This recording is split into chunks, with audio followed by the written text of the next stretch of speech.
बिस्मिल्लाहिर्रहमानिर्रहीम। अस्सलाम वालेकुम। मैं हूँ साइमा दाल सब्ज़ी के साथ। तो आइए नाज़रीन, रमज़ान की मुनासबत से एक और अच्छी सी रेसिपी मैं आपके लिए लेकर आई हूँ, जो कि है बेसन वाले नान की रेसिपी। तो आपने अक्सर खाया होगा, होटलों में, बाज़ारों में मिलता है ठेले पे, तो हमें बहुत अट्रैक्टिव लगता है। तो यहाँ देखिए, मैंने जो पकौड़ा मिक्स बना के रखा हुआ था, इसकी भी रेसिपी आपको मेरे चैनल पर मिल जाएगी। इसमें कुछ मसाले पहले से ऐड हैं, बिल्कुल माइनर से।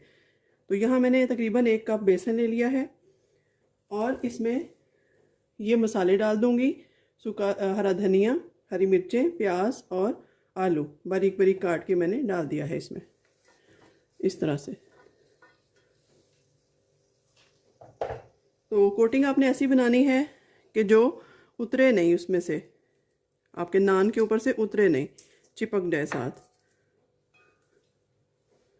तो इन सब्जियों को अच्छे से मिक्स कर लेती हूँ मैं, ताकि इनमें जो पानी है वो बेसन के साथ मिलके ये चूस लें। ये देखिए इस तरीके से।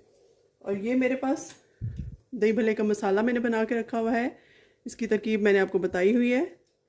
तो ये डाल दूंगी 1 टेबलस्पून भर के।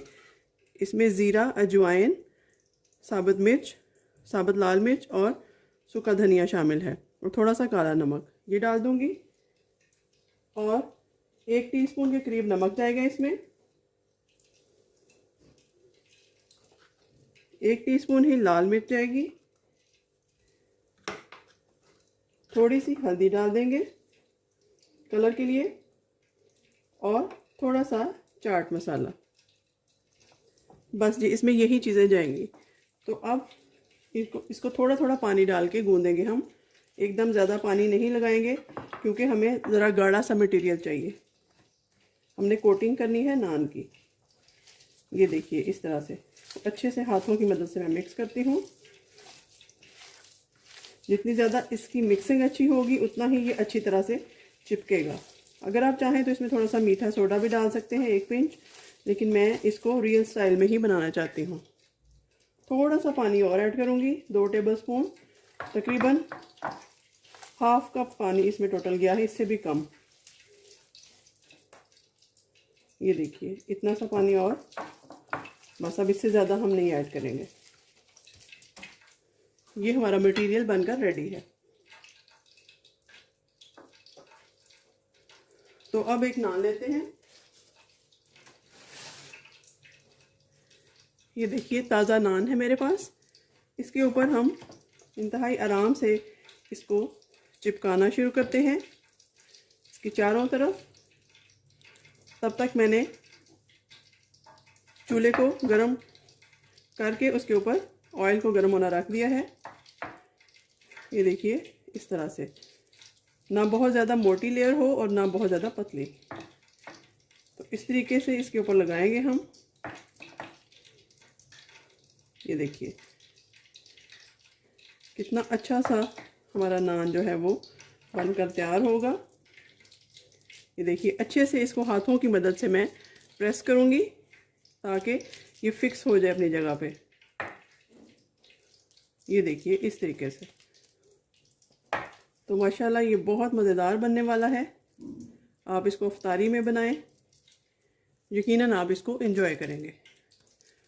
तो ये देखिए, अगर मैं करीब से आपको दिखा सकूं तो चारों तरफ ये बेसन लगकर नान तैयार है।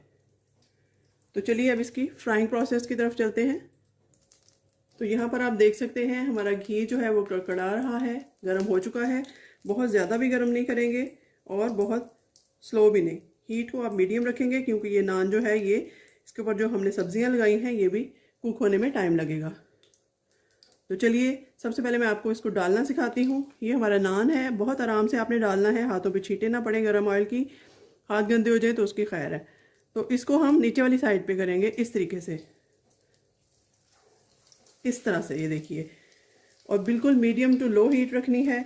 और इसको आपने 3 से 4 मिनट तक बिल्कुल हिलाना नहीं है, इसको कुक होने देना है, ताकि बेसन हमारा सेट हो जाए।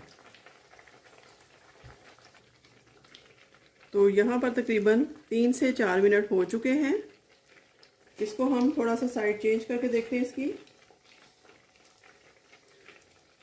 बहुत आराम से आपने इसको उल्टाना है, ताकि हाथ भी ना जलें। और मुझे क्योंकि प्रैक्टिस है, मैं इसको हाथ से ही कर रही हूँ, आप ऐसा ना कीजिएगा। ये देखिए अच्छे से लाल हो रहा है। 2 से 3 मिनट में इसको और कुक करूँगी ताकि हमारे आलू, प्याज और जो सब्जियां हैं वो अच्छे से कुक हो जाएं। तो 2 मिनट बाद इसकी फाइनल लुक मैं आपको दिखाती हूँ। तो ये देखिए यहाँ पर ये तैयार है, इसको प्लेट में सर्व करते हैं। तो ये देखिए नाज़रीन, यहाँ पर हमारा बेसन वाला नान मज़ेदार सा बनकर तैयार है। आप इस रेसिपी को ज़रूर रमज़ान में ट्राई कीजिएगा और मुझे अपनी दुआओं में याद रखिएगा। मिलते हैं किसी और नई रेसिपी के साथ, तब तक के लिए अल्लाह हाफ़िज़।